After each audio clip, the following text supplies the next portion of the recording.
നമസ്കാരം.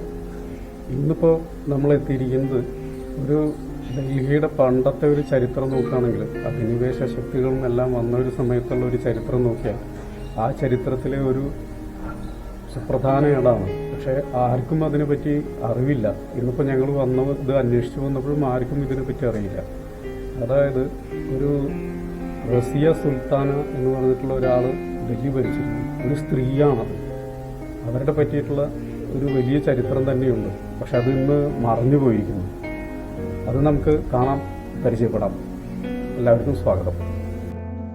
ചാന്ദിനി ചൗക്കിലെ തുർക്കുമാൻ ഗേറ്റിനടുത്തായി ജാമ മസ്ജിദിന് സമീപമുള്ള ഇടുങ്ങിയ വഴികളിലൊന്ന് ചെന്നെത്തുന്നത് അടിമവംശത്തിലെ രണ്ടാമത്തെ സുൽത്താനായ ഇൽത്തുമിഷിന്റെയും ഒന്നാമത്തെ സുൽത്താനായ കുത്തുബുദ്ദീൻ ഐബക്കിന്റെ മകൾ തുർക്കാൻ ഖത്തൂറിന്റെയും മകളായ റസിയ സുൽത്താനയുടെ ശവകുടീരത്തിലേക്കാണ്.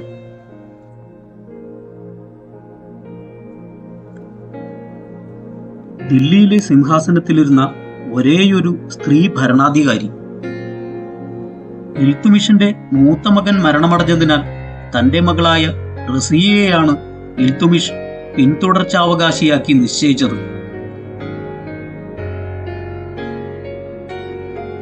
മറ്റ് ആൺമക്കൾ സുഖലോലുപതയിൽ മുഴുകി കഴിയുന്ന തരക്കാരായിരുന്നു.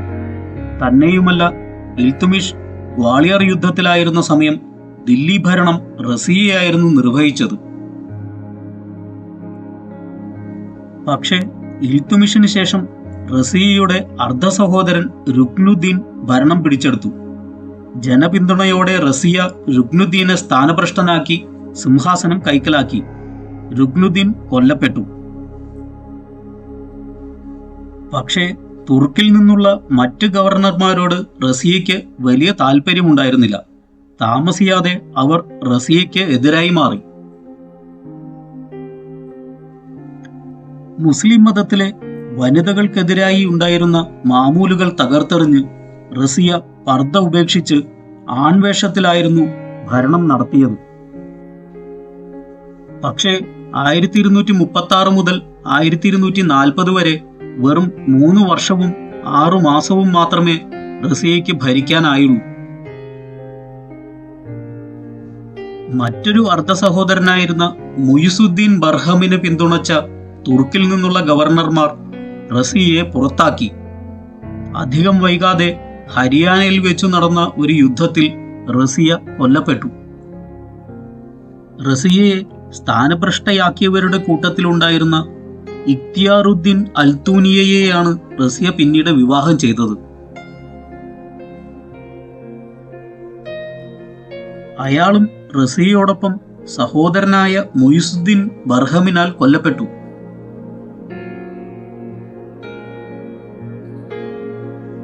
പിന്നീട് റസിയയുടെ മറ്റൊരു ബന്ധുവാണ് ഈ ശവകുടീരം പണിഞ്ഞത്. സ്ത്രീ സ്വാതന്ത്ര്യത്തെപ്പറ്റി, പ്രത്യേകിച്ചും മുസ്ലിം വിഭാഗത്തിൽ ചിന്തിക്കാൻ പോലും ആവാതിരുന്ന ഒരു കാലത്ത് റസിയ നടത്തിയ ഭരണത്തെപ്പറ്റി വീർ സാവർക്കറുടെ രചനകളിൽ നിന്നാണ് എനിക്ക് കൂടുതൽ അറിവ് കിട്ടിയത്. റസിയയുടെ സഹോദരി ഷസിയയുടെ ശവകുടീരമാണ് അടുത്തായി കാണുന്നത്.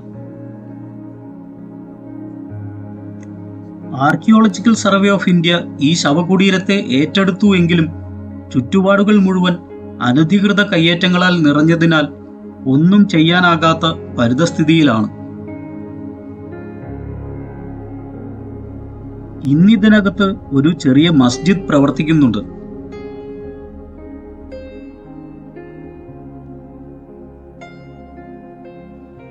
സ്ത്രീ വിമോചനത്തിന്റെ പ്രതീകമായ റസിയ ആരുമറിയാതെ അവഗണിക്കപ്പെട്ട് ചരിത്രത്തിന്റെ ഒരു മൂലയിൽ ഒതുങ്ങിപ്പോയിരിക്കുന്നു.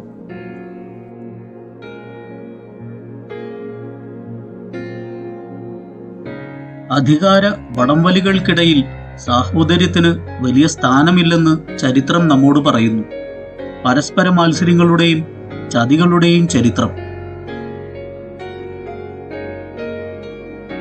ഒരു സ്ത്രീ ഭരണാധികാരി എന്നല്ല, സുൽത്താൻ എന്ന് തന്നെ അറിയപ്പെടാനായിരുന്നു റസിയ ആഗ്രഹിച്ചത്. റസിയ ഇറക്കിയ നാണയങ്ങളിൽ സുൽത്താൻ ജലാലത്ത് അൽ ദുനിയ വൽ ദിൻ എന്നാണ് രേഖപ്പെടുത്തിയിരിക്കുന്നത്. ചരിത്രത്തിലെ തന്റെ സ്ഥാനത്തിനായി റസിയ കാത്തിരിക്കുന്നു.